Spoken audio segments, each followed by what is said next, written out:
ও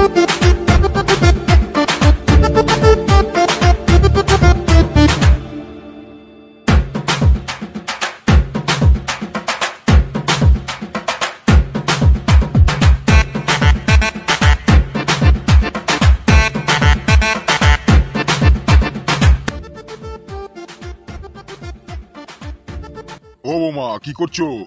এই তো বাবা বসে আছি। তা তোমার মা কোথায় গেল? ঠিক খানকি ছেলে মায়ের খোঁজ করতে লেগে গেছে। জানি না বাবা, একটু বাইরের দিকে গেল, হয়তো চলে আসবে এক্ষুনি। ওই তো চলে এসেছে। তবে ছুটির কথা কি হলো? ডাক্তার বললো কাল ছাড়া ছাড়বে না। তা বৌমা, আমার দাদু ভাইকে একটু আমার কোলে দাও দেখি। হ্যাঁ, এই নিন বাবা। ওলে বাবালে, আমার দাদু ভাই ঘুমাচ্ছে। বলছো ও বাবা, আমার ছেলে কি মারা চোখ খুলবে না? সে তখন দেখি গেলাম ঘুমাইছে, এখনো মারা ঘুমাইছে, কত ঘুমোই। এক খানকি ছেলে, বাচ্চা ছেলেরা ঘুমাবে তুই জানিস না? এই ফাটা কুকুর পিটা সব সময় বেশি বেশি। ও বাবা জামাই, বাচ্চা ছেলেরা তো একটু বেশি করে ঘুমায়, তুমি জানো না? তাই বলি মারা সারাদিন ঘুমাবে? ও বৌমা, দাদু ভাইকে একটু ধরতো। এই যা, গিয়ে বাইরে গিয়ে খাবার নিয়ে গা বৌমার জন্য। খাবার নিয়ে আনবো মারা, পয়সা দাও। কেন হে, ভিখারি হয়ে গেছে নাকি যে মারা খাবার আনার পয়সাটাও নেই? গুদু মারানে বিষ খাওয়ার টাকা নেই আর খাবার আনার টাকা। ঠিক আছে, যা কালো দোকান থেকে ধার করে নিয়ে গা আমার নামে যা। ও মারা ধারে মাল দেবে না বলে দিয়েছে। মাল দেবে না মানে? খানকি ছেলেকে আমি কাল কি সব টাকা মিটিয়ে দিলাম, আমার মাল দেবে না বলছে?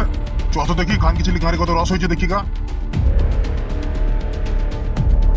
ও বেয়ান, আপনি আপনার মেয়ের কাছে থাকুন, আমি আসছি। হ্যাঁ বেয়ান, আমি আছি, আপনি যান। দেখি গা, ওই খানকি ছেলে গাড়ি কত চুলকুনি হয়েছে, আমাকে আমার ধারে মাল দেবে না বলছে। আজ ওই খানকি ছেলে দোকান আমি ভেঙে তদনাচ করে ফেলবো, আমার মাথা আগুন জ্বালিয়ে দিয়েছে।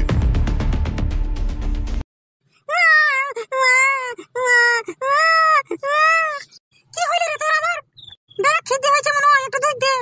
এই তো বড় 5 মিনিট আগে দুধ খাইলি, আবার দুধ খাবে? দুধ খাবো, দুধ খাবো, দুধ। এই কালু, এই তুই আমার ছেলেকে ধারে মাল দিবি না বলেছিস? হ্যাঁ, ধারে মাল দেবো না বলেছি। কেন তুই মাল দিবি না কেন? কালকে তোর সব টাকা মিটিয়ে দিচ্ছি, তুই ধারে মাল দিবি না কেন? সব টাকা মিটিয়ে দিয়েছি মানে? কবে টাকা দিলি তুই? কেন কাল আমার ছেলে তোকে 3000 টাকা দিয়ে যায়নি? কাল সারাদিন তো ছেলে আমার দোকানে আসেনি, 3000 টাকা আবার কখন দিল? দোকান আসেনি মানে? কালকে ওকে 3000 টাকা দিলাম, ও তোকে দিয়ে গেল। কোথায় 3000 টাকা দিল? ফুটো, কালকে তুই কালুকে 3000 টাকা দিসনি? এই গাড় মেরেছে, এবার আমি কি বলবো? ওই 3000 টাকা তো আমি আমার বন্ধুদের মদ খাই দিয়েছি আমার ছেলে হয়েছে বলি। কি হলো কি? কথা শুনতে পাচ্ছিস না? কি বলছি তোকে আমি? কাল তুই 3000 টাকা কালুকে দিসনি? ইয়ে মানে বাবা, ওই 3000 টাকাটা আমি খরচা করে ফেলেছি, কালুকে দিইনি। কি তুই 3000 টাকা খরচা করে ফেলেছিস? তা তুই ওই 3000 টাকা নিয়ে কি করছিস কি? আমার ছেলে হয়েছে বলে আমার বন্ধুরা মদ খাবো করে মাথা খারাপ করে দিয়েছিল, তাই ওই 3000 টাকা নিয়ে ওদের মদ খাই দিয়েছি। খান কি ছেলে, তুই আমার 3000 টাকা নিয়ে তুই বন্ধুদের মদ খাইছিস? তোর গোষ্ঠী বেচছি রে। এইলে এইলে চুতা ছেলে। বাবা লাগছি, বাবা ছেড়ে দাও, বাবা লাগছে, বাবা লাগছে, ছেড়ে দাও। তোর মাথা চুল আজকে আমি ছিঁড়ি বেরবো। খান ছেলে, তুই আমার টাকা নিয়ে তুই বন্ধুদের মদ খাইছিস? গোষ্ঠী না বাঁচাবো, তুমি ছাড়বো না। উমা গো, মেরে ফেলবে গো, বাঁচা গো, বাবা আমাকে মেরে ফেলবে গো। বিকালের মধ্যে 3000 টাকা আমার ফেরত চাই, কোথায় পাবে আমি জানি না। যদি না নিয়ে আসিস তো বাড়িতে ঢুকবি না। ওই খানকে ছেলে বন্ধুদের জন্য আজকে আমার এই অবস্থা। ডাক্তার বাবু, আসতে পারি? হ্যাঁ হ্যাঁ, আসুন আসুন,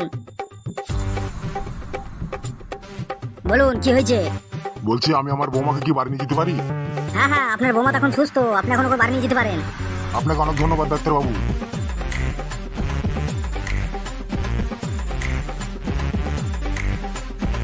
বৌমা নাও, রেডি হয়ে নাও, বাড়ি যাবো।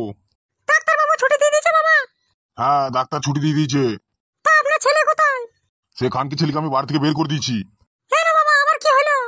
সে খানকি ছেলেকে আমি কালকে 3000 টাকা দিয়েছিলাম কালুকে দিতে। সে কালুকে টাকা না দিয়ে তার বন্ধুদের মদ খাওয়া মারিয়েছে। ওই তো বিয়ানও চলে এসেছে। তা বিয়ান, আপনার মেয়েকে রেডি করে বাড়ি নিয়ে চলুন। ডাক্তার বাবু ছুটি দিয়ে দিয়েছে? হ্যাঁ, ডাক্তারের সাথে কথা বলে এলাম, ডাক্তার বাড়ি নিয়ে যেতে বললো। ঠিক আছে বিয়ান, চল বাসে উলি, রেডি হয়ে নে, বাড়ি যাবো। ঠিক আছে, আপনারা রেডি হয়ে বাইরে আসুন, আমি বাইরে দাঁড়িয়ে আছি। চল না ঝুমা, রেডি হয়ে নে, বাড়ি যাবো। কি রে খানকি ছেলে, এখানে বসে কি করছিস? তুমি যা তেলিছো, আমার মাথা বিশাল ব্যথা হয়েছে। কেলানিরা দেখলি কি? চ বাড়ি চ, তারপর তো কেলানি হবে। চলুন বাবা, আমরা রেডি। সবাই চলে এসেছো তো? হ্যাঁ বাবা, আমরা চলে এসেছি, চলুন। ঠিক আছে ঠিক আছে, চলো, বাইরে গাড়ি দাঁড়িয়ে আছে, চলো। কি রে খানকি ছেলে, তুই কি ওখান থেকে উঠবি না? তোমরা চলো আব্বা, আমি যাচ্ছি পেছু পেছু। পেছু পেছু মারা না, আমার আগে আগে হাঁট। আব্বা বাড়িতে চলে এলাম, তাহলে আমি ঘরে যাই। তুই কোথাও যাবি না, তুই এখানেই দাঁড়া। ও বিহান, আপনি আপনার মেয়েকে নিয়ে ঘরে যান। ঠিক আছে বিয়াই, আমরা ঘরে গেলাম, আপনারা আসুন। আর তুই আমার সাথে ঘরের পেছনটা তাই। কেন আব্বা, ঘরের পেছনে কি হবে? যেটা বলছি সেটা শোন, ঘরের পেছন দিকে আয়। কি হলো কি ছোড়া, তোকে ডাকছে না? আয় পেছন দিকে আয়। এ খানকি ছেলে নিশ্চয়ই আবার খেলাবে। চল শিউলি, আমরা ঘরের দিকে যাই। হ্যাঁ মা, চল চল। মা, আমরা দুধ খাবো, মা দুধ খাবো, দুধ দে দুধ দে। এ পোলাটা আবার দুধ খাওয়ার ঝগড় না কোথা থেকে? চল ঘরে চল, দিচ্ছি। বলো আব্বা, কি বলবে বলছিলে? বলছি আমার কাজ পান একটা এগিয়ে আয়। আবার কত কাছে যাবো বলো না। এই নে কেলেন দেখ, এই নে। তখন হসপিটালে ভালো করে কেলাইতে পারিনি, এই নে। ও মা গো, মেরে ফেললো গো, আব্বা আমাকে মেরে ফেললো, বাঁচাও তোমরা বাঁচাও। এতক্ষণ কেলিও হয়নি গো, আবার কেলাচ্ছি গো। আর কোনদিন না বলি বন্ধুদের আমার টাকায় মদ খাওয়াবি, এই নে কেলেন দেখ, এই নে। এবার মনে হয় মাথাটা থাকবে না গো, মাথাটা পটাশ করে ভেঙে গেল। এবার আমি কি করে চলবো গো, আমার মাথার হার আর সোজা নেই। ও গো বাঁচাও, তুই কোথায় আছো, বাঁচাও। আর কোনদিন না বলে আমার টাকায় হাত দিবি? তোমার টাকায় কেন, আর কোনোদিন তোমার ছিঁড়া জাঙ্গাতেও হাত দেবো না বাবা। তুমি যা কেলিয়েছো আমার সারা জীবন মনে থাকবে। চ এবার ঘরের দিকে চ। আমি আর ঘরে যাবো না, আজকে এই জঙ্গলে আমি কাটিয়ে দেবো। বেশি কথা বলবি তো আবার কেলাবো। চুপচাপ ঘরের দিকে আয়। হ্যাঁ রে শিউলি, সে জামাই বিয়াই কোথায় গেল, কোথায় জানি না মা, জানি না। সে তাদের ব্যাপারে আমি বলতে পারবো না। সে তারা ভাবছিলে কি করে তা নিজেও বুঝতে পারি না। ওই তো মা চলে এসেছে। ও বিয়াই, কোথায় গেছিলে? কোথায় যাবো বিয়ান আপনাকে ছেড়ে? তা বলছি বিয়ান, আপনি তো বিয়ের পরে প্রথম আমাদের বাড়ি আসলেন, তো চলুন আমার রুমটা দেখিয়ে আসি আপনাকে। হ্যাঁ বিয়াই, চলুন চলুন। এখান থেকে নিশ্চয় আজকে পোকাতির তলা দিয়ে হাত ঘুরিয়ে দিল বলে। কিরে কিছু বললি? কই না তো বাবা, তোমাকে কিছু বলিনি তো। কি হইলো বিয়ান, দাঁড়িয়ে আছেন কেন? চলুন চলুন।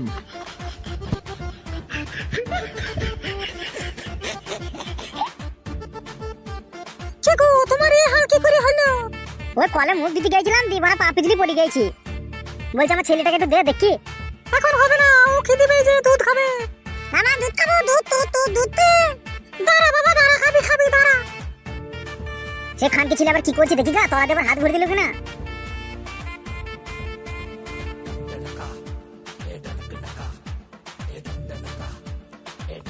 তা বিয়ান কেমন লাগছে আমার রুমটা?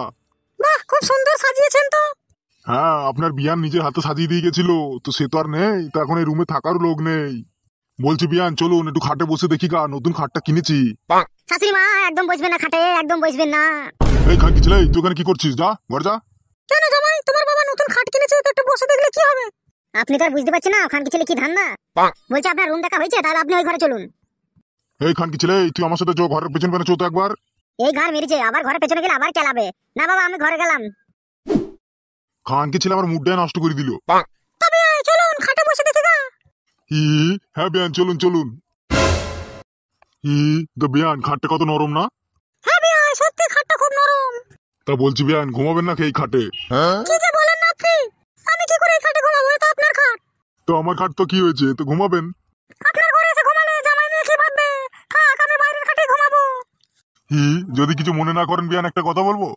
কি কথা ভাই? বলছি আপনার তো স্বামী নেই আর আমার তো বউ নেই, তা চলুন না আমরা দুজন দুজনকে বিয়ে করে নিই। না ভাই, এটা হয় না। আপনি আমার বিয়ে হন, আপনার সাথে এটা আমি করতে পারবো না। এটা করলে আমার জামাই মেয়ে পুরো সমাজ কি ভাববে? এখন তো এই বালের সমাজের জন্যই মানুষ আজকে এত পিছিয়ে আছে।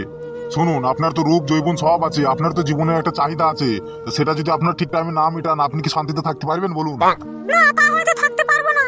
আর আমি তো আপনার ঘর ভাঙছি না, আপনার স্বামী নেই, আপনি ওখানে একা পড়ে থাকেন, তার থেকে ভালো আমাকে বিয়ে করে আপনি এখানেই থাকবেন, আপনার মেয়েকেও দেখতে পাবেন, আবার আমার সাথে থাকতেও পারবেন। আর আপনি এই সমাজের কথা বলছেন, সমাজ কি আপনাকে দুবেলা দুমুঠো খেতে দেবে? তাহলে কি করবো ভাই, আপনি এখন বলুন। বলছি বিয়ান একবার আমার দিকে তাকান, সত্যি করে একটা কথা বলুন তো, আমাকে কি আপনার সত্যি ভালো লাগে না? জানি না জান। আমাকে কি সত্যি আপনার ভালো লাগে না নারকেল বেগম? ভালো লাগলেই বা কি করবো বলুন? এই সমাজ কি আমাদের ভালোবাসা মেনে নেবে? সব মেনে নেবে, তুমি শুধু আমার হয়ে থেকো তাহলেই হবে। তাহলে নারকেল বেগম, আগামীকাল আমরা বিয়ে করছি। কিন্তু মেয়ে জামাই থাকলে কি করে বিয়ে করবো? ও নিয়ে আপনি চিন্তা করবেন না, ওদের 10,000 টাকা ধরিয়ে দেবো, শপিং এ যাবে, আর সেই ফাঁকে আমরা বিয়েটা সেরে নেবো। ঠিক আছে, তাহলে তাই হবে। তাহলে নারকেল বেগম একটা কথা বলবো। কি কথা? বলছি একটু আমার কাছে এসো। জান রে, তোর গাল দুটো কি নরম, মনে হচ্ছে রসগোল্লার মতো পকাত করে খেয়ে নিবি।